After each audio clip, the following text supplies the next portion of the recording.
इस क्लास में हम लोग जानेंगे त्रिभुज के बारे में। त्रिभुज होता क्या है? तो तीन भुजाओं से बने आकृति को त्रिभुज कहते हैं। जैसा कि ये एक भुजा हो गया, ये दो, ये तीन,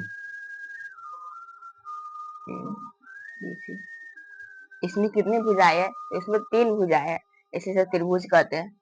जैसे कि एक भुजा है ए बी, एक है बी सी और एक है ए सी। तो त्रिभुज में कितनी भुजा होती है? तो तीन। त्रिभुज में तीन भुजाएं होती है और हाँ, तीन भुजाएं होती है। और फिर उसके त्रिभुज में शीर्ष कितने होते हैं? त्रिभुज में तीन शीर्ष होते हैं। जैसे एक शीर्ष यहाँ पर है, एक यहाँ पर और एक यहाँ पर। त्रिभुज में शीर्ष भी कितने होते हैं? त्रिभुज में तीन शीर्ष होते हैं। और आगे बढ़ते हैं। जैसा कि आप लोग ये भी जानते होंगे कि त्रिभुज के जो तीन कोण होते हैं उसका योग कितना होता है? तो उनका योग होता है 180 डिग्री। जैसे कोण ए है प्लस कोण बी प्लस कोण सी इक्वल 180 डिग्री। तो त्रिभुज के तीनों कोणों का योग होता है, वो होता है 180 डिग्री। जैसे कि यहाँ पर दे दिया हमें 60 डिग्री और ए दे दिया 50 डिग्री। ये पूछेगा कि कौन सी निकाल के दिखाओ। सही से आसानी से निकाल सकते हैं। कोण ए का मान दिया है हमें और ये है 50 डिग्री। कोण ए का मान दिया है 50 डिग्री और कोण 60 का मान दिया बी का 60 डिग्री और कोण सी हमें निकालना है। 60 और 50 110 डिग्री प्लस कोण सी इक्वल 180। कोण सी इधर आ जाएगा 180 माइनस 110 इक्वल 70 डिग्री। यानी जो कोण सी होगा वो होगा, कौन सी होगा 70 डिग्री। ऐसे ही आप निकाल सकते हैं। दो भुजा दे देगा, तीसरा भुजा निकालने के लिए कहेगा तो आप ऐसे निकाल सकते हैं। जैसे कि और एक प्रश्न बन सकता है, इसलिए ये त्रिभुज दे दिया। इसका एक कोण है 2x, ये x और ये 3x। तो पूछेगा कि सभी जो है त्रिभुज के कोण का मान निकालने के लिए। तो हम लोग जानते हैं कि त्रिभुज के तीनों कोणों का योग कितना होता है?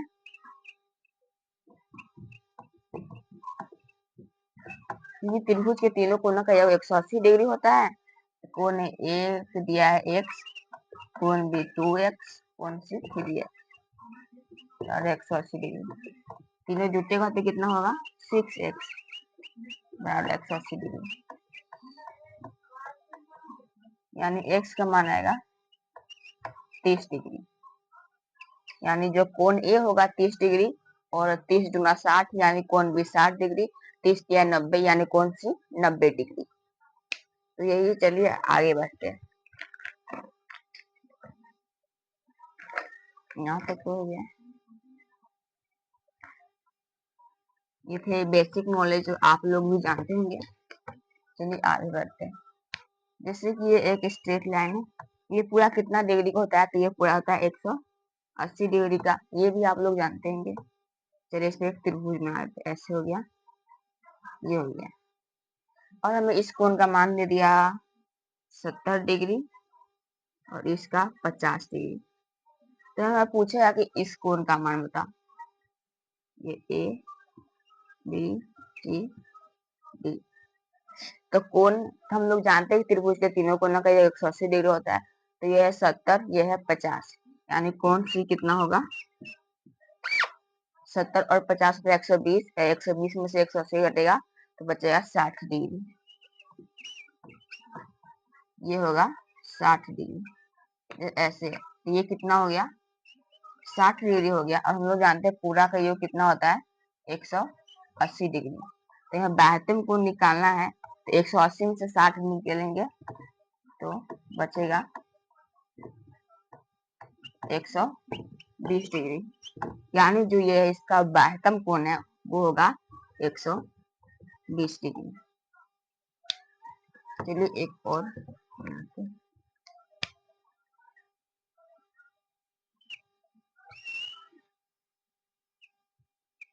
इसमें दे दिया, ये दे देगा 30 डिग्री और ये 50 डिग्री। तब पूछेगा घातांक कोण निकालने के लिए, तो कैसे निकालेंगे, बहुत ही आसान है। जैसे कि ये है कोण ए बी सी डी, फिर से वैसे ही बनेगा। कोण ए का मान दिया है 50 डिग्री, कोण बी का 30 डिग्री, तो कोण सी कितना हो जाएगा, कोण सी हो जाएगा 50, 30, 80 और 180 तीनों का योग होता है, तो 180 में से 80 घटेगा, तो कोण सी होगा 100 डिग्री। और हम लोग जानते हैं पूरा ऐसे, ये पूरा होता है 180 डिग्री, 180 डिग्री होता है, और ये सी हो गया इस साइड 100 डिग्री।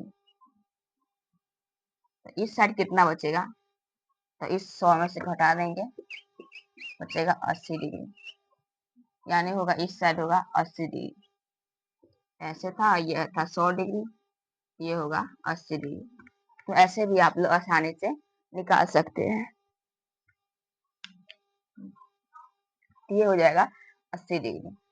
तो आज के लिए इतना ही इस क्लास में, और जानेंगे अगली क्लास में। इस क्लास में हम लोग पहले क्या जानते हैं, चलिए उसे रिपीट करते हैं। त्रिभुज के 3 भुजाएं होते हैं, शीर्ष 3 होते हैं, त्रिभुज के तीनों को योग के योग 180 डिग्री होता है। अगर 2 कोण दिया है तो हम उससे जोड़कर 180 में से घटाकर तीसरा कोण निकाल सकते हैं। फिर ऐसे पूछेगा घातम कोण, तो ये दोनों को जोड़कर इसका निकालेंगे और फिर 180 में से घटाने पर घातम कोण निकल जाएगा। और इसका एक सूत्र भी होता है जो हम अगली क्लास में जानेंगे। तो आज के लिए इतना ही, धन्यवाद।